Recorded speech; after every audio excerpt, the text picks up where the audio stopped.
Assalamualaikum warahmatullahi wabarakatuh. Halo guys, perkenalkan kami dari kelompok 8 mata kuliah Administrasi Pemerintahan Daerah yang beranggota 5 orang. Saya Safa, Saya Sinta, Saya Kevin, saya Sultan. saya Salsa. Nah, jadi kali ini kita akan podcast yang membahas tentang sistem administrasi publik di negara Asia. Negaranya adalah negara Cina. Cina merupakan salah satu negara di benua Asia yang memiliki cerita sejarah yang panjang. Di Cina juga terdapat banyak dinasti yang mengisi sejarah berdirinya negara tersebut. Berdirinya Cina tidak lepas dari peran-peran tokoh pahlawan dari berbagai dinasti. Pembentukan Cina dimulai pada tahun 2100 sebelum Masehi oleh dinasti Xia dan dilanjutkan dengan penyatuan Cina pada 221 sebelum Masehi oleh dinasti Qin. Di wilayah utara Cina berbatasan langsung dengan Mongolia, wilayah bagian barat berbatasan langsung dengan Kirgistan dan Tajikistan, dan wilayah bagian selatan berbatasan langsung dengan Nepal, Bhutan, dan Myanmar. Kemudian untuk di bagian timur sendiri berbatasan langsung dengan Taiwan dan Laut Cina Timur. Dalam perkembangan sejarah Cina menjadi republik yang didirikan pada 1 Januari 1912, kemudian pada 1 Oktober 1949, Cina memproklamasikan negaranya menjadi Republik Rakyat Cina, atau yang biasa dikenal dengan RRC. Pada dasarnya, Cina menganut sistem sosialis, di mana semua kekuasaan di tangan rakyat Cina. Cina juga sebagai penganut komunisme menjadikan dasar ideologi ini sebagai panduan ajaran, pandangan, dan filsafat untuk mencapai tujuan dan norma baik dalam politik maupun sosial.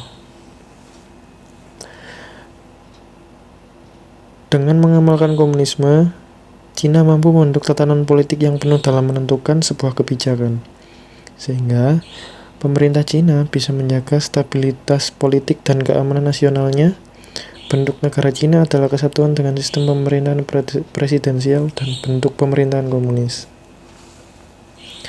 Pembagian wilayah administratif Cina meliputi provinsi, daerah otonomi, dan kota madya. Cina sendiri juga dikatakan sebagai negara dengan bentuk pemerintahan yang sosialis dan otokratis. Cina juga memiliki populasi penduduk yang terpadat di dunia dengan peringkat pertama di atas India dan Amerika. Menurut World Bank dan Biro Sensus Amerika, jumlah penduduk Cina pada tahun 2013 adalah 1,357 miliar atau 1.357 miliar. Angka kepadatan penduduk tersebut meningkat 6 miliar selama setahun dari tahun 2012. Dengan kepadatan dan pertumbuhan penduduk yang luar biasa, pemerintah Cina mengeluarkan kebijakan keluarga berencana secara intensif. Hal tersebut juga menjadi harapan Cina agar pertumbuhan penduduk tidak terlalu signifikan. Sebelum kita membahas tentang administrasi negara di negara Cina, kita tentunya perlu tahu bentuk suatu negara Cina itu kayak gimana. Nah, kali ini akan dijelaskan oleh teman saya, yaitu Kevin. Jadi, bentuk negara Cina adalah negara kesatuan dengan 23 provinsi dan 2 wilayah otonom khusus. 2 wilayah tersebut yaitu Hong Kong dan Macau yang diberi otonom khusus untuk menjalankan sistem pemerintahan yang berbeda dan otonom yang luas dari pemerintahan Beijing. Hal tersebut bertujuan untuk mencapai tujuan utama Partai Komunis Cina untuk mempertahankan kekuasaan atas Cina selamanya. Dalam segi ekonomi pemerintah Cina juga menerapkan ekonomi seluas-luasnya kepada warga negaranya dengan melakukan reformasi kebijakan transparansi yang menyebabkan melonggarnya atas pusat kontrol pemerintahan dan perekonomian Cina. Hal tersebut merupakan sebagai bentuk desentralisasi yang dilakukan pemerintahan terhadap daerah-daerah yang dimuat dalam pasal 3 ayat 4 Konstitusi Cina. Pembagian fungsi kekuasaan yang memberikan kewenangan kepada lembaga negara daerah untuk mengatur wilayah kekuasaannya di bawah naungan pusat. Yang sudah dijelaskan oleh Kevin tentang bentuk negara Cina. Jadi, negara Cina memiliki 23 provinsi dan 2 wilayah otonom, yaitu Hong Kong dan Macau. Selanjutnya, kita ingin tahu nih sistem administrasi negara di negara Cina. Sebelum itu kita perlu tahu sistem pemerintahan di Cina yang akan saya tanyakan ke Sinta. Bagaimana sih struktur dasar pemerintahan di Cina? Oke, pemerintahan di Cina dikenal sebagai sistem satu partai yang dipimpin oleh Partai Komunis Cina, yaitu PKC. Strukturnya terdiri dari 3 lembaga, yaitu lembaga Partai Komunis Cina, 2 pemerintahan negara, dan 3 tentara pembebasan rakyat. Oh, berarti dasar pemerintahan di Cina itu dikenal sebagai sistem satu partai yang dipimpin oleh Partai Komunis Cina. Selanjutnya aku pengen tanya ke Sultan tentang apa sih peran Kongres Rakyat Nasional dalam sistem pemerintahan di Cina. Baik, Kongres Rakyat Nasional adalah badan legislatif tertinggi di Cina. Secara formal, mereka memiliki kekuasaan untuk membuat undang-undang, memiliki jabatan pemerintahan tingkat tinggi, dan menyetujui rencana ekonomi nasional. Oh, jadi Kongres Rakyat Nasional itu merupakan badan legislatif tertinggi di Cina yang memiliki kekuasaan untuk membuat undang-undang. Seperti itu, teman-teman. Selanjutnya aku pengen tanya ke Kevin, siapa yang memimpin pemerintahan Cina dan bagaimana mereka dipilih? Jadi, Presiden Cina yang merupakan Sekretaris Jenderal Partai Komunis Cina adalah pemimpin tertinggi. Mereka itu yang dipilih oleh Kongres Rakyat Nasional. Tetapi di dalam praktiknya keputusan itu dibuat oleh elit Partai Komunis, begitu. Oh, berarti Presiden Cina itu merupakan Sekretaris Jenderal Partai Komunis di Cina, yaitu pemimpin yang tertinggi. Iya, betul sekali. Oke, selanjutnya saya pengen tanya ke Sinta. Bagaimana sistem pemerintahan daerah di Cina bekerja? Oke, Cina memiliki sistem pemerintahan yang terdiri dari provinsi, kota, dan kabupaten. Setiap tingkat memiliki pemerintah lokalnya sendiri, tetapi tetap di bawah kendali pusat PKC. Oh, jadi meskipun sistem pemerintahan di Cina memiliki provinsi dan kabupaten kota, tetapi tetap di bawah kendali pusat Partai Komunis Cina ya? Iya. Selanjutnya, saya ingin bertanya pada Sultan, bagaimana Cina mengelola ekonominya? Cina menerapkan apa yang disebut ekonomi pasar sosialis, di mana pemerintahan memainkan peran besar dalam perencanaan ekonomi sambil juga memungkinkan beberapa mekanisme pasar.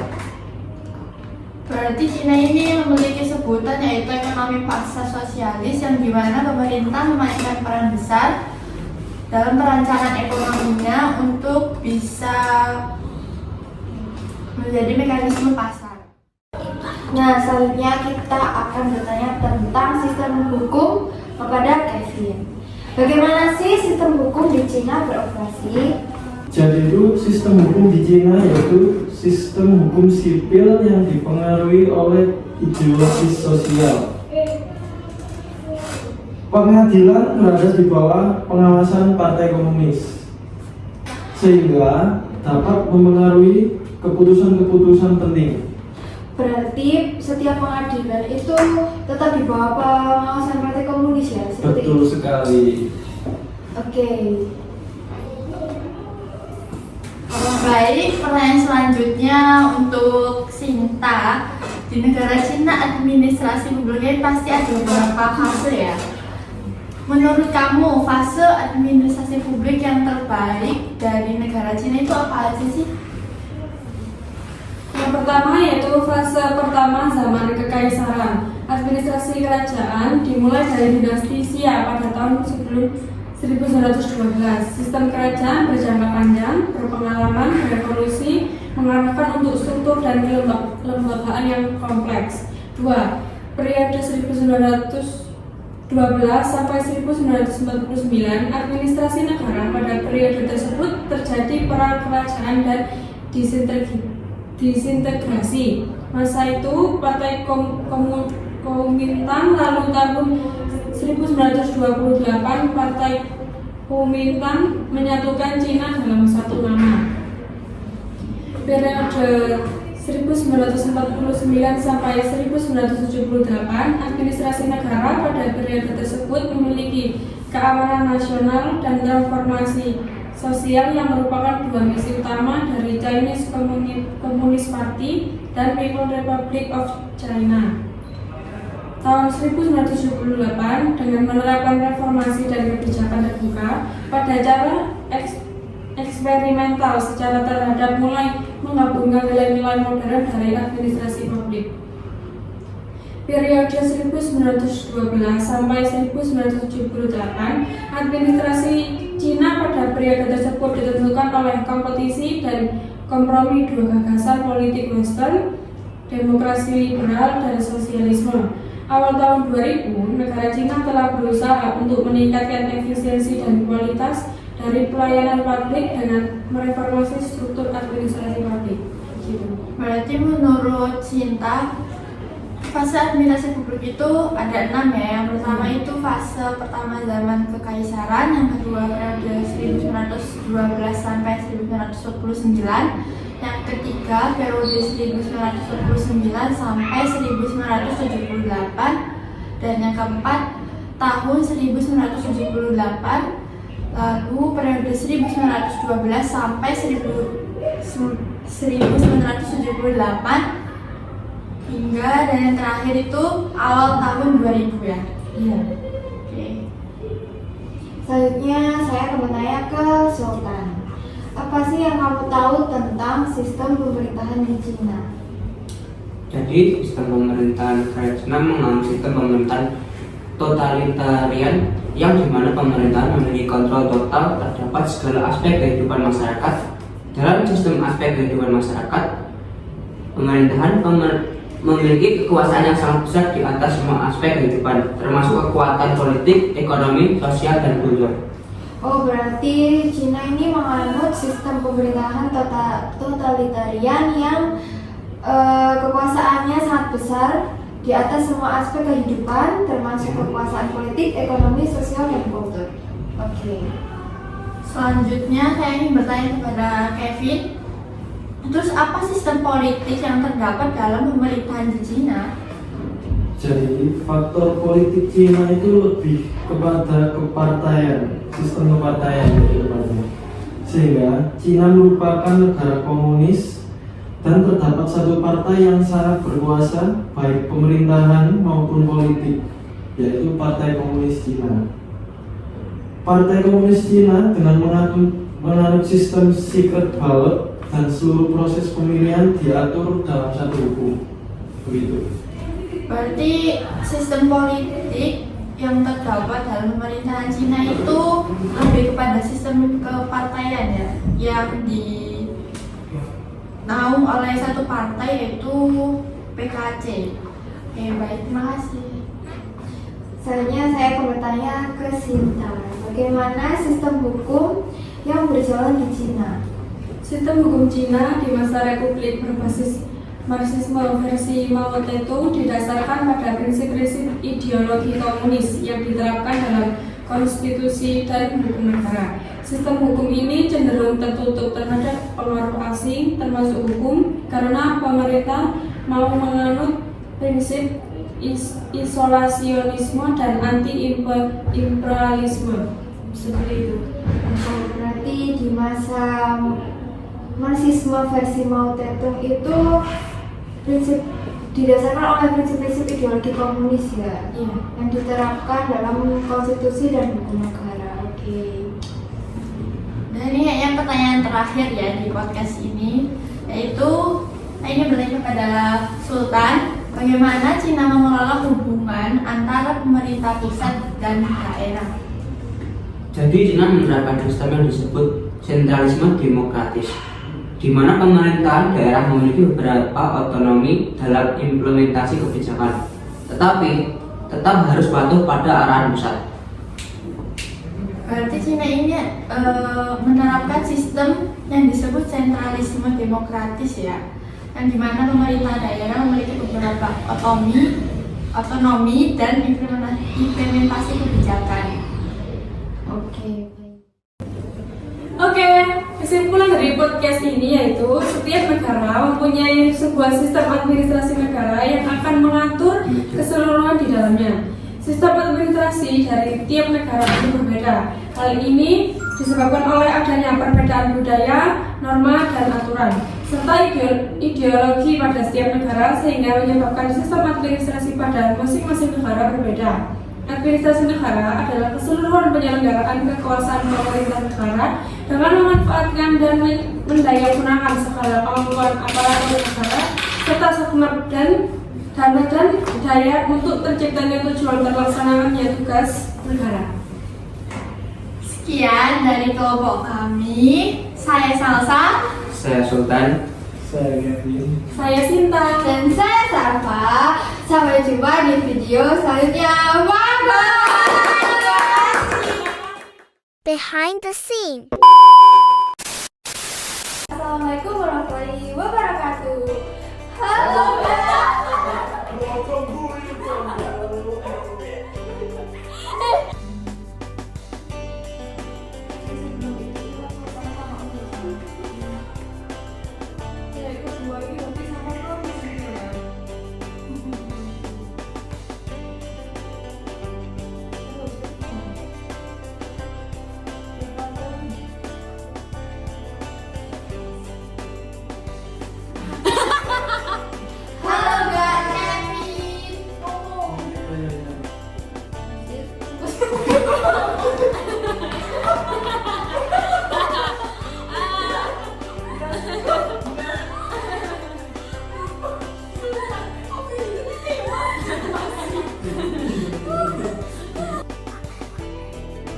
Itu Bel.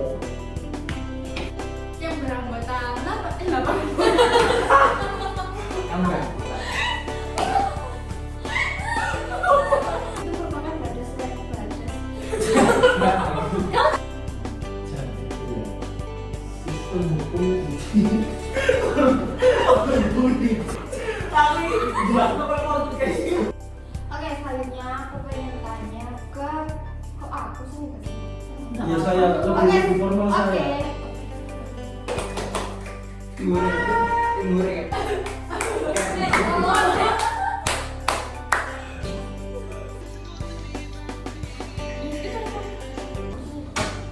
Ya saya lebih formal saya.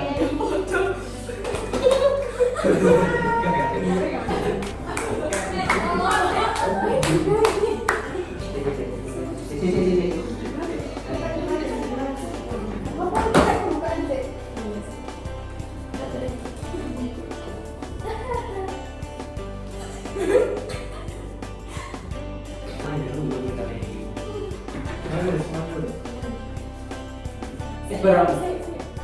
Isbar. Isbar. Udah, Hah?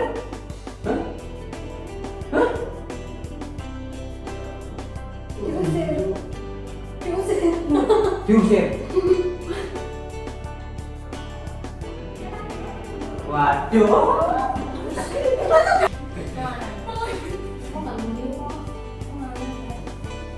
Tapi itu.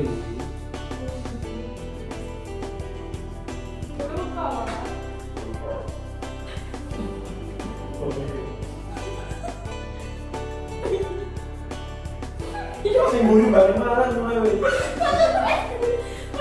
Apa kan? Nah, ya kan.